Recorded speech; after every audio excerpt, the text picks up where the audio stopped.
সবাইকে স্বাগত জানিয়ে শুরু করছি আজকে শ্রী শ্রী মায়ের কথা। শ্রী শ্রী মায়ের স্বরূপ কথন আজকে শোনাবো, মানে মায়ের স্বরূপের আরেকটি কাহিনী। মা বলছেন, আমার মা শিওরে ঠাকুর দেখতে গিয়েছিলেন। ফেরবার সময় মন্দিরের কাছে একটা বাতাসের মতো কিছু যেন তার উদরের মধ্যে ঢুকে যায়।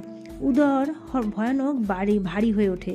তখন মা দেখেন যে লাল চেলি পরা একটি 5-6 বছরের অতি সুন্দরী মেয়ে গাছ থেকে নেমে তার কাছে এসে তার কোমল বাহু দুটি দিয়ে পিঠের দিক থেকে তার গলা জড়িয়ে ধরে বলল, আমি তোমার ঘরে এলাম মা।